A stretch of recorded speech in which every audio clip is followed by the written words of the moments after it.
प्रिय विद्यार्थियों, आज हम भारत की जनजातियों का अध्ययन करेंगे। देखिए, कोटा विश्वविद्यालय कोटा के अनुसार बीए पार्ट सेकेंड ईयर में मानव और आर्थिक भूगोल के अंतर्गत भारत की जनजातियों का अध्ययन सिलेबस में है। तो आइए भारत की जनजातियों का विस्तार से अध्ययन करें। मैं डॉक्टर एच.एन. कोहली, सहाचार्य भूगोल विभाग, राजकीय कला महाविद्यालय कोटा से। तो आइए देखिए, भारत में लगभग 700 प्रकार की जनजातियां पाई जाती हैं, लेकिन कुछ जनजातियां विशेषकर खास है, उनको हम मानचित्र की सहायता से समझ सकते हैं।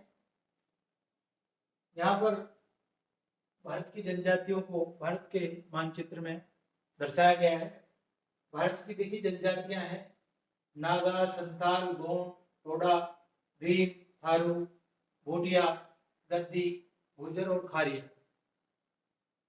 नागा जनजाति है जो नागालैंड, मणिपुर, असम और अरुणाचल प्रदेश में निवास करती है, और इनका जो निवास क्षेत्र है वो 26 डिग्री 12 मिनट से 26 डिग्री 45 मिनट उत्तरी अक्षांश व 94 डिग्री 18 मिनट से 94 डिग्री 50 मिनट पूर्वी देशांतर के मध्य है। नागा जनजाति मुख्य रूप से ये पूर्वोत्तर जो भारत है उसमें मुख्य रूप से जो है नागा जनजाति पाई जाती है।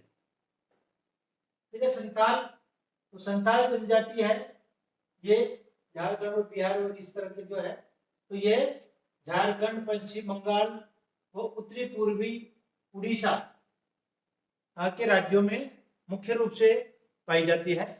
निवास क्षेत्र इनके, और अक्षांश से देशांतर विस्तार देखें तो 20 डिग्री से 28 डिग्री उत्तरी अक्षांश तथा 83 डिग्री से 92 डिग्री पूर्वी देशांतर के मध्य संथाल जनजातियों के निवास क्षेत्र पाए जाते हैं। तीसरी मुख्य जनजाति है गोंड। गोंड जनजाति है मध्य भारत में। तो राज्यों के हिसाब से देखें तो मध्य प्रदेश, छत्तीसगढ़ तथा उत्तर प्रदेश की पठारी भूभाग पर गोंड जनजाति मुख्य रूप से निवास करती है, और ये भारत की प्राचीन जनजातियों में से एक है। फिर है चौथे नंबर पर टोडा। ये केरल, कर्नाटक और तमिलनाडु में इनके निवास क्षेत्र हैं, और 11 डिग्री से 8 मिनट से 11 डिग्री 37 मिनट उत्तरी अक्षांश और 76 डिग्री 27 मिनट से 77 डिग्री 41 मिनट पूर्वी देशांतरों के मध्य ये जनजाति पाई जाती है। फिर है भील। देखिए, राजस्थान, मध्य प्रदेश, महाराष्ट्र और गुजरात की ये मुख्य जनजाति है, और इसके निवास क्षेत्र 20 डिग्री से 25 डिग्री उत्तरी अक्षांश और 73 डिग्री से 75 डिग्री पूर्वी देशांतर के मध्य इन जो भील जनजाति के निवास क्षेत्र पाए जाते हैं। फिर है थारू। ये तराई प्रदेश की आदिम जनजाति है जो उत्तर प्रदेश, बिहार के तराई वो भावर प्रदेशों में इनके निवास क्षेत्र पाए जाते हैं। फिर है भूटिया। ये उत्तराखंड के अल्मोड़ा, बागेश्वर, चंपावत, चमोली और पिथौरागढ़ में निवास करती है भूटिया जनजाति।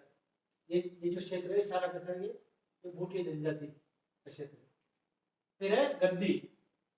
ये जो क्षेत्र देख रहे हैं आप, ये गद्दी जनजाति के निवास क्षेत्र है जो हिमाचल प्रदेश के चंबा, कांगड़ा, कुल्लू और मंडी जिलों में इनके निवास क्षेत्र आते हैं। फिर है गुज्जर। ये जम्मू कश्मीर और लद्दाख में इनके निवास क्षेत्र हैं। और खारिया, ये छोटा नागपुर, पठार, उड़ीसा और झारखंड में इनके निवास क्षेत्र मुख्य रूप से पाए जाते हैं। अब देखिए जनजातियों के बारे में सामान्य जानकारी हम लेते हैं। देखिए इनकी जनसंख्या 1951 में 210 लाख थी, वो बढ़कर 1961 में 302 लाख, 1971 में 425 लाख, 1981 में 516 लाख, 1991 में 626 लाख और 2001 में 836 लाख और 2011 में 1042 लाख है जो इनकी जनसंख्या हो गई। यानी 2011 में बात करें तो 10 करोड़ 42 लाख 81,000 और 34 इनकी कुल जनसंख्या है। जनसंख्या में इनका अनुपात जो 8.6% है। अगर हम जनजातियों की बात करें तो भारत की कुल जनसंख्या का 8.6% है जो जनजाति माना गया है। पिछले 40 वर्षों में जनजातियों की जनसंख्या में 3 गुना वृद्धि हुई है। देश में इनका वितरण असमान है क्योंकि अलग अलग भागों में अलग अलग प्रकार की जनजाति निवास करती है। उसके साथ साथ उनकी जो जनसंख्या भी अलग अलग है। जनसंख्या में 50% से अधिक जनजाति वाले राज्य हैं नागालैंड और मेघालय। यानी भारत के 2 ऐसे राज्य हैं नागालैंड और मेघालय जहां पर कुल जनसंख्या में 50% से अधिक जो जनसंख्या है वो जनजाति की है। इन 2 राज्यों में नागालैंड और मेघालय में, ये पूर्वोत्तर भारत के राज्य।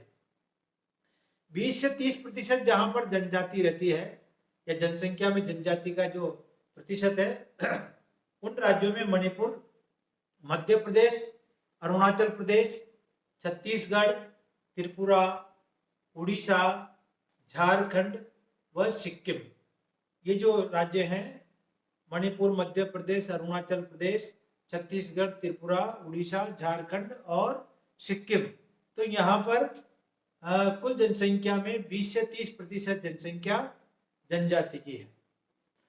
भौगोलिक दृष्टि से इन जनजाति वाले क्षेत्रों को 3 बृहद क्षेत्रों में बांटा जा सकता है।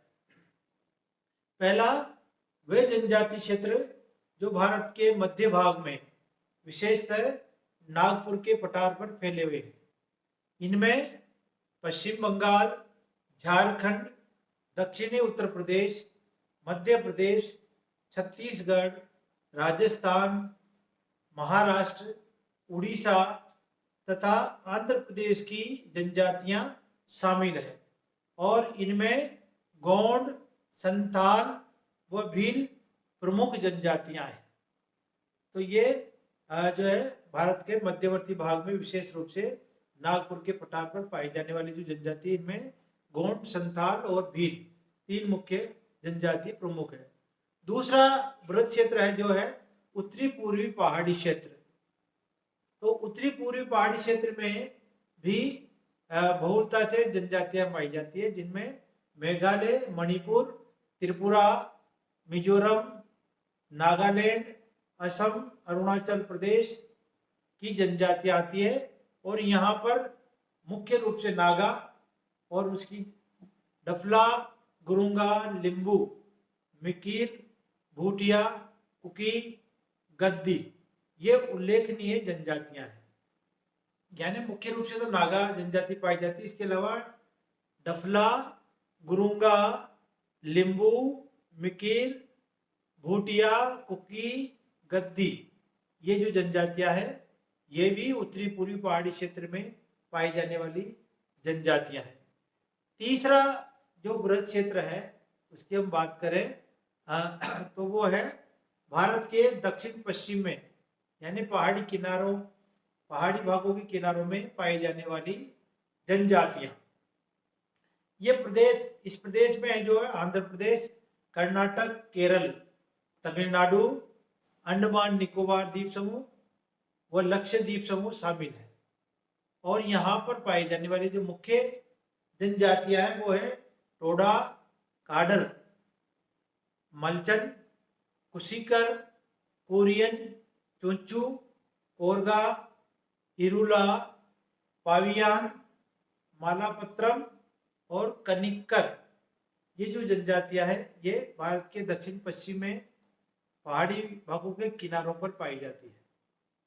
अंडमान में अंडमनी, जाखा, निकोबारी और सेटीनाली और ओंग, ये जनजातियां निवास करती है। तो इस प्रकार से हम भारत की जनजातियों को अलग अलग प्रदेशों में बांट कर देखें तो तीन मुख्य प्रदेश, तीन मुख्य भागों में हम इसको रख सकते हैं।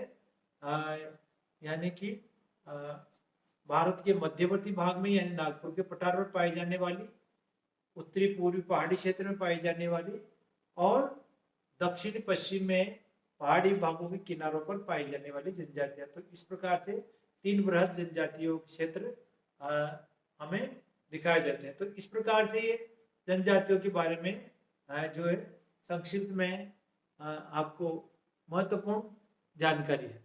अब क्योंकि जैसे कोर्स में जो जनजातियां हैं उनमें गौंड, नागा प्रमुख जनजातियों का अध्ययन हम लोग करेंगे।